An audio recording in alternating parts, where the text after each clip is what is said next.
Hello everyone, how's it going? In this video, we will talk about AVCT. So AVCT has been a volatile title that attracted a huge amount of attention and hope over the past few weeks and months. Lots of speculations have been said and applied to the company ever since, and many are still wondering what lies ahead for the company. Well, we know already because they have announced it. They're gonna be bought by another company, and this is at least the strategic goal for the future. In this video, we're going to take a fresh look at AVCT and to see if we should put more capital in the company.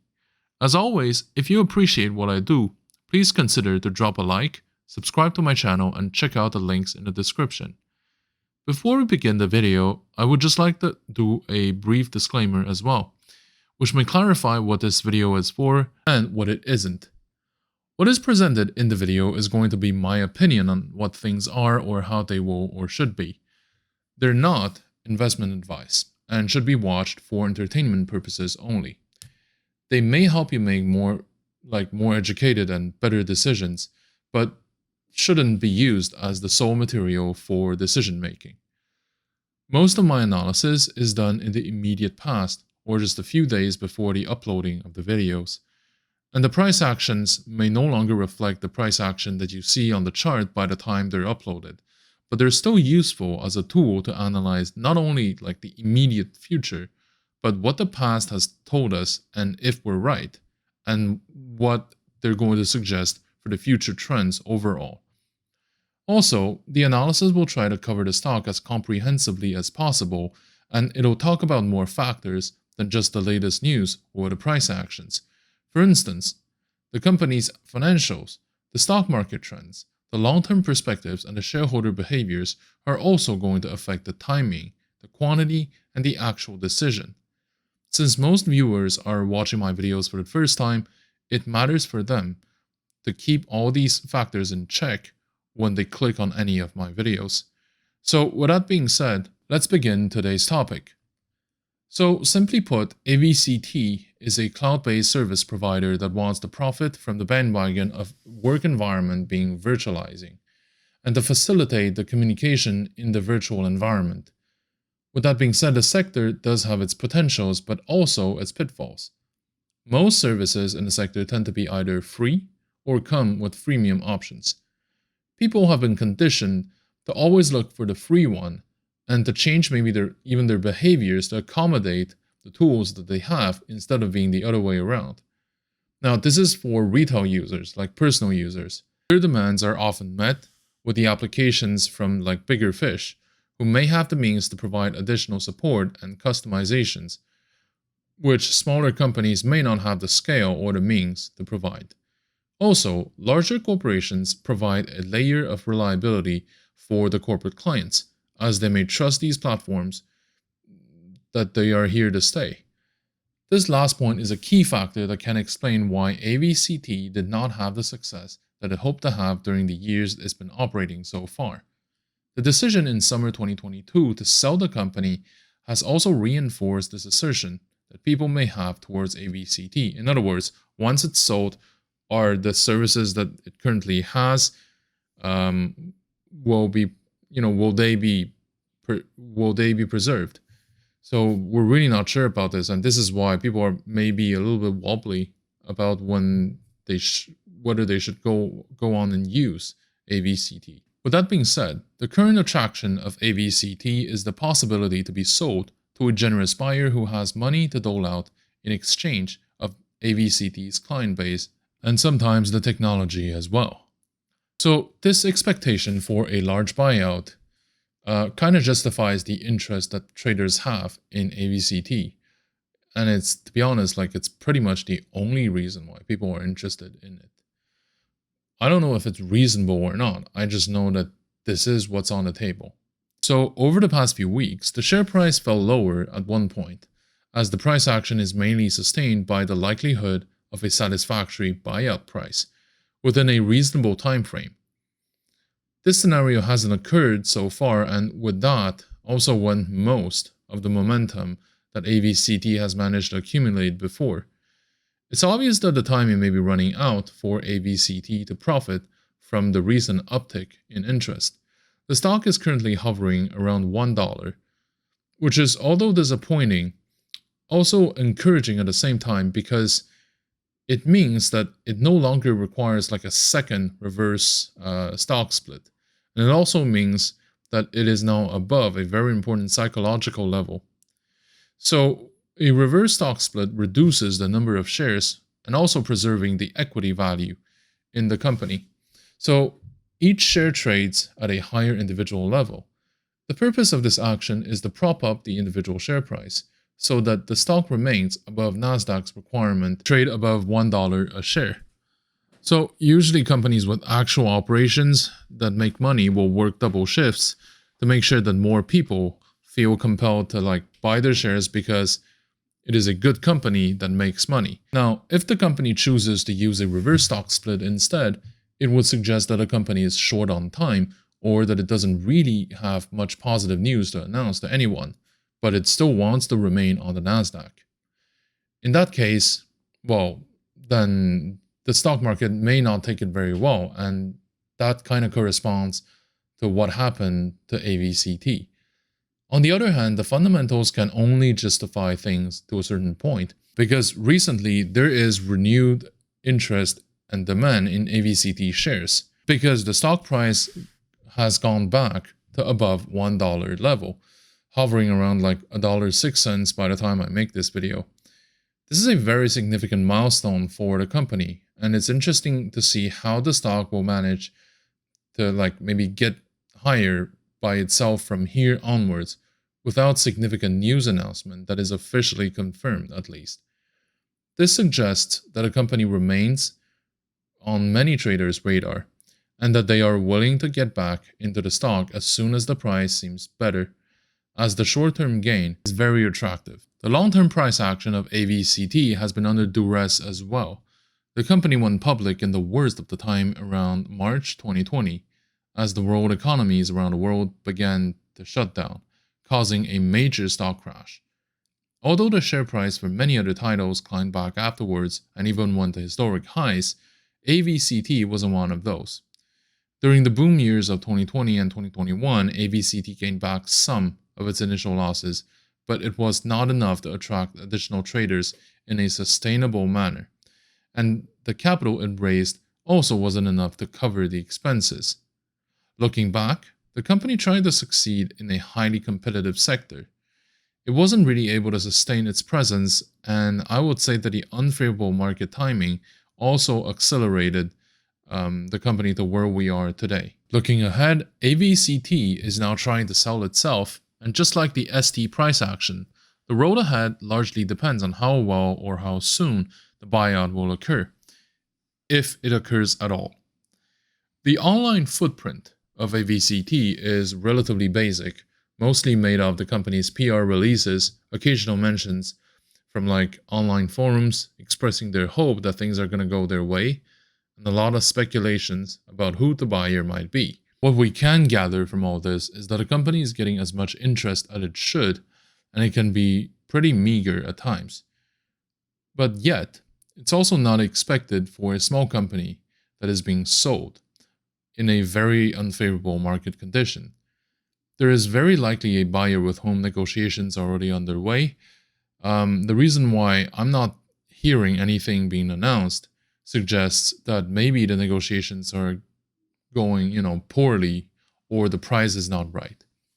Regarding the macroeconomic factor, it affects AVCT perhaps more than how it affects other companies. Because what matters to AVCT is how much money its buyers may have. The quantity of money that is flowing in the financial system has been greatly dwindled, partially due to the end of QE, the looming recession, the massive capital flight to safe havens and other places in the financial sector, and the conflicts around the world. Those factors affect AVCT in one way or another, but the biggest impact would be on how much capital the buyers may have if and when they decide to buy AVCT. Now, if we look at the company's financials, we can understand why maybe time is ticking for the company. So in terms of cash, the amount has been dwindling, and this is despite like the continued equity dilutions for the most part. The sale of its other business back in 2021 saw its financial statements, how can I put this, changed significantly. So it's not going to impact the financial positions, but it's certainly going to affect how much money they can sell the remainder of the company for. There's around $63 million of debt at the moment, 22 of which is current, which means that they need to pay this back within a year. So if they need to pay it back within a year, it means that at least 22 million of their current cash flow will be, like their cash reserves, will be gone. And this is before the profitability, because the revenue is going down, likely because when people think that, well, maybe the services are going to be discontinued once the transaction completes, what's it for me, right? So a lot of people may decide to change the service provider. On the other hand, a lot of their fixed expenses are not changing. I mean, it changed a little bit. The sale of, like the previous sale, reduced their expenses by about half, but their revenue was reduced by almost like 80%. So overall, I consider the transaction, like the previous business sale, a poor one. And it was done mainly to buy itself more time. Meanwhile, there could be another 10 million of operating losses outside of the current liabilities, if I'm being honest. This could trigger further dilutions, but we're not there yet, so I'm just saying like this is what's likely going to happen. Overall, the time is definitely ticking for AVCT, which needs to find a buyer to avoid being liquidated, or a complete loss of shareholders' faith in the company. There is currently approximately 35% of institutional buyers suggesting that the long-term trust in the company is decent. Now, keep in mind, the company is trying to sell itself, so I'm not sure what kind of long-term perspective there could be. Still, it kind of feels good when you see that there's, almost 40% of institutions who say, I'm in AVCT. So in this case, I think that they are being optimistic about a generous buyout from other industry giants. And a lot of people are saying that it could be Microsoft. Given that AVCT has been able to like curtail some of the sell-off, I believe that there will be more shareholders to jump on the bandwagon, both institutional and retail, as long as they keep the stock above $1. Now, the short squeeze that we have mentioned for some other stocks is of a material presence for AVCT, but at the same time, they're not significant enough for them to be a thing on their own. It certainly paints the public discourse regarding the company in a sense that, maybe it's not doing so well. Maybe people are just here for a quick gain. Maybe people are just here for the buyouts, so on and so forth. And to all of these, they're right. I think that we cannot really profit from a short squeeze, but we can see that the size of the shorts is significant and that we should be careful with our allocation when we buy AVCT shares if we decide to do so. Now, regarding the kind of investors that this stock would be for, I would say that there are people who are comfortable with trading either penny stocks or small cap companies. They're willing and ready to take risks, and they're comfortable with significant downward pressure. They're also good with trade discipline, meaning once they've committed to trade a certain position size, they're not going to go over or necessarily wobble once the price action goes against them. They should also have a very diversified portfolio to take on this position. The reason why it's relevant is that if, let's say, things don't go their way, at least they have other stocks to fall back on or other securities that they've invested in to fall back on. My recommendation is to have a position in AVCT in the expectation of a good buyout, if you fit the investor profile above. We have now seen a clear sign of bullishness, which ends the previous bearish tendencies during the past few weeks. So the entry now can be a good choice. And if you would still prefer to see additional confirmation, I would consider, that it's best to wait for the support to be able to sustain itself for at least another 2 or 3 trading days. If we see that, okay, it can manage above $1 in a sustained manner, then maybe it's going to attract more demand, and then entering it would be a safer bet. Now, given the current market environment, I believe that the equity market is in a vast phase of correction, especially when it comes to tech and growth type equities. The financial market has been living and breathing thanks to the continuous creation of new capital, with different waves of quantitative easings, which will have consequences on the price of assets as well as their yields. With the interest rates kept relatively low over the years and the increase of amount of capital in circulation, this will keep putting significant pressure on the profit that we can expect the investment products across the board. And this, by the way, is a reality that may shift in the years to come if the interest rate of core infrastructures within our globally financialized system increases.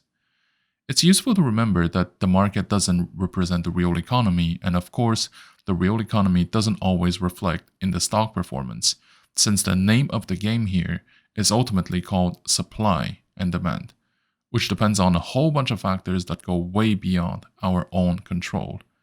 If we think about it, this is like saying, if your neighborhood house that is put up for sale is only allowing those who actually want to live inside to buy it, versus if you allow every single type of buyer with different intent or reasons to buy or to sell it. So obviously, there will be a significant difference in the price of this asset for those two scenarios. The market currently works more like the second option, and assuming that it would only reflect the fundamentals of the underlying economy would correspond to the first option.